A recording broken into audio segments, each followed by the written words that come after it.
తెలంగాణలో కానీ ఆంధ్రలో కానీ కొత్తగా ప్రభుత్వాలు ఏర్పడ్డ తర్వాత ఆదాయాన్ని పెంచుకోవడం కోసం ఒక ప్రత్యేకమైన మార్గాన్ని ఎన్నుకున్నారు. ఆ మార్గం ఏంటంటే వైన్స్ని ఎక్కువ ప్రజల్లో తీసుకెళ్లి ఆ వైన్స్ని అమ్మకాల ద్వారా ఆదాయాన్ని సంపాదించే ప్రయత్నం చేస్తున్నారు. ముఖ్యంగా తెలంగాణలో ప్రత్యేకంగా అధికారులకు కూడా ఒక టార్గెట్ కేటాయించి, ఈ టార్గెట్ కనుక నువ్వు రీచ్ కావాలి అంటే ఆ అధికారి పరిధిలో ఉన్న ప్రాంతంలో ఆయన టార్గెట్ ఏదైతే ఉందో ఆ టార్గెట్ కు తగ్గట్టుగా వైన్స్ అమ్ముడు పోవాలి, దాన్ని అమ్మాలి. అమ్మడం కోసం ఎవరి మీద ఒత్తిడి చేస్తారు అంటే వైన్ షాపుల మీద ఒత్తిడి చేస్తారు.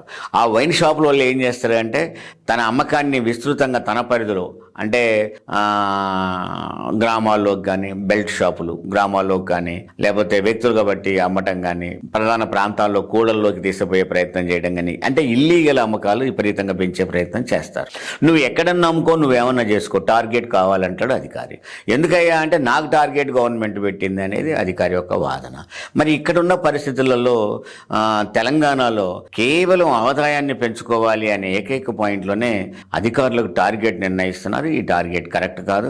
ఈ టార్గెట్ వల్ల అధికారులు వైన్స్ ఎక్కువగా అమ్మాలనే ప్రయత్నంలో దాన్ని ప్రజల్లోకి ఇల్లీగల్గా లిక్కర్ని పట్టబోయే ప్రయత్నం చేస్తారు. ఇక రెండోది ఏంటి అంటే వాళ్ళు వైన్స్ ఎక్కువ అమ్ముడుపోవడం కోసం దానికి కళ్ళు లాంటి సాంప్రదాయ వృత్తిదారులు బతికే దాని మీద కేంద్రీకరణ పెంచి దీని అమ్మకాలు తగ్గించినట్టయితే వైన్స్ అమ్మకాలు పెరుగుతాయి అనే ఆలోచనలో కళ్ళు మీద దాడులు పెరిగే అవకాశాలు మెండుగా ఉంటాయి.